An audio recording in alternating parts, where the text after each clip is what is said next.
Salut tout le monde, je vous avais dit dans une vidéo précédente sur les blessures de l'âme que j'allais vous aider à reconnaître les masques de chaque blessure, donc je suis prête à vous aider. Je vous souhaite donc un bon visionnage. Bon, déjà on va commencer par récapituler. Le masque c'est quoi? Le masque c'est le produit de notre ego, un mécanisme de défense qui nous sert face à nos peurs, à nos angoisses. Cependant, si ce masque a servi un certain temps, maintenant il nous freine plus dans notre développement personnel. C'est bien pour cela qu'il est nécessaire de le reconnaître et de comprendre ces masques dans chaque situation qui nous est propre. Une personne souffrant de la blessure du rejet porte le masque du fuyant. C'est une personne qui a une peur bleue d'être rejetée par les autres, donc elle va facilement s'effacer du monde. Elle se fera très discrète, développant des moyens de fuite, donc l'alcool, la drogue, elle se renfermera dans sa bulle, etc. C'est une personne également très perfectionniste, elle fera les choses elle-même, par peur de déranger les autres, donc elle ne demandera rien aux autres, ou alors de penser que elle est nulle, tout simplement. Physiquement, le fuyant a un corps étroit, souvent replié sur lui-même, on dirait en fait qu'il lui manque une partie de son corps. Le fuyant aura une voix basse pour éviter qu'on l'entende, encore une fois pour s'effacer du monde. Une personne souffrant de la blessure d'abandon porte le masque du dépendant et la peur de la solitude, donc fera en sorte que les autres l'aiment, portent de l'attention sur lui. Il va énormément demander de conseils, de soutien envers les autres, en fait il veut juste être le centre de l'attention sans forcément écouter ce qu'il dit autour. Et il a besoin de se sentir aimé et soutenu. Une personne qui porte le masque de dépendant est une personne qui se décourage facilement, qui s'apitoie souvent sur son sort, et face à une situation de colère préférera en fait s'écraser et endurer la situation, qui est compliquée pour lui, que de se retrouver seul, donc face à sa propre peur. Physiquement, le dépendant a une partie du corps qui manque de tonus, une partie tombante, donc des épaules tombantes ou alors le dos courbé. On aura vraiment l'impression que son corps s'affaisse en fait. Il a du mal vraiment à se tenir droit. Il aura des yeux bien souvent tristes, une voix plaintive et enfantine. Alors, la personne souffrant de la blessure d'humiliation porte le masque du masochiste. Il a peur de la liberté, donc il fera en sorte d'aider, de prendre les problèmes des autres, de tout faire à la place en fait de ses proches, pour éviter qu'ils soient libres. Dans le déni total, il refusera de se faire materner en fait, en quelque sorte, pour éviter de faire face à ces pulsions auxquelles il aurait honte. Il associe en fait la liberté à l'absence de limites, en quoi en fait il aurait peur de faire n'importe quoi si ça déborde. Le masochiste en fait a pour but tout simplement pas de se gâcher la vie, enfin oui. Bon, enfin son but c'est de manquer de temps en fait pour éviter d'en avoir pour lui, tout simplement. C'est une personne qui n'a pas confiance en elle et qui se dégoûte souvent elle-même en fait. C'est une personne également qui pratique l'autodérision pour éviter que les autres l'humilient à sa place. Ouais non, il se gâche la vie tout seul en fait pour éviter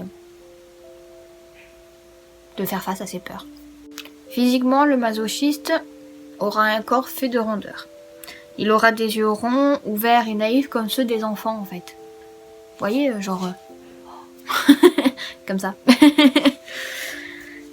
C'est une personne qui portera des vêtements assez serrés et qui aura une voix assez mielleuse et tendre en fait.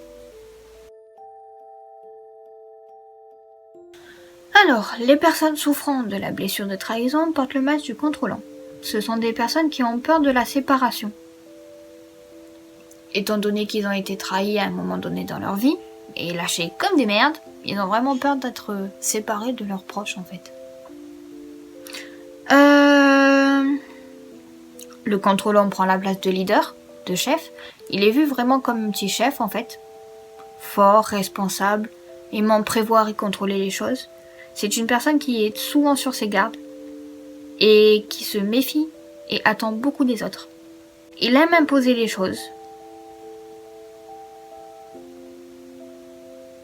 Et cette personne se retrouve souvent trahie. Mais pas par la faute des autres. c'est lui qui attire en fait ces situations au final. Vous voyez, genre la citation ne fais pas aux autres ce que tu veux pas qu'on te fasse. C'est exactement ce qu'il fait. Alors dans des situations en fait où le contrôleur se fera trahir, il accusera les autres de ses propres erreurs. Quand sa réputation est menacée, il n'hésitera pas à salir en fait quelqu'un d'autre. C'est une personne qui aime avoir raison, qui veut toujours avoir raison et pense toujours avoir raison. Il cherchera à obtenir toujours le dernier mot, sans hésitation. C'est une personne qui fait preuve de manipulation pour arriver à ses fins. Sans le savoir, en fait, elle développe sa peur de la trahison et se fait toujours abandonner. Physiquement, le contrôlant aura soit les épaules assez larges, soit les hanches assez larges, soit les deux. Comme si en fait elle portait le poids du monde sur ses épaules. C'est une personne qui aura un regard intense et séducteur et aura une voix forte et portante. Et pour finir, on en vient à la blessure de l'injustice. Ces personnes en souffrant portent le masque du rigide. Ce sont des personnes qui cherchent à être parfaites en toutes circonstances. Elles prétendent que tout va bien tout le temps, ce qui n'est pas forcément le cas. En fait, elles se refusent à s'ouvrir au monde. Elles diront souvent que ce n'est pas grave, que ça va passer, qu'elle en est capable de s'en sortir. Bref, c'est une personne qui contrôle en fait ses émotions, qui se retrouve parfois en fait à être froide et insensible. Elle ne laissera absolument rien paraître. Alors, le rigide supporte mal les paresseux. C'est une personne qui est H24 dans l'action et qui ne se laissera pas flancher. Elle préfère s'épuiser qu'être redevable envers les autres. Quand elle se retrouve prise en flag, elle va chercher à se justifier à tout prix, quitte à mentir. Et ainsi, quand ça va trop loin, elle pratiquera l'autosabotage et perdra pied. Ainsi, elle deviendra cassante et agressive. Physiquement, le rigide aura une apparence toujours soignée. Il aura un corps bien proportionné, comme s'il avait une carapace en fait sur lui, incassable et parfaite. C'est quelqu'un qui aura une voix sèche et un regard perçant et direct. Pour repérer les masques, on se fie à l'apparence, dans un premier lieu, car comme expliqué dans la vidéo précédente, on peut très bien avoir une même expérience pour une blessure différente. Donc vraiment se fier à l'apparence en premier lieu et après interpréter les blessures par rapport à votre propre histoire. Je me répète encore, mais les blessures de l'âme peuvent être associées et venir par plusieurs. Par exemple, la blessure d'abandon survient après la blessure de rejet. Donc quand on souffre en fait de la blessure du rejet, souvent on se sent rejeté et abandonné, donc vient cette blessure. Pour l'abandon, elle est liée de près ou de loin à celle de la trahison.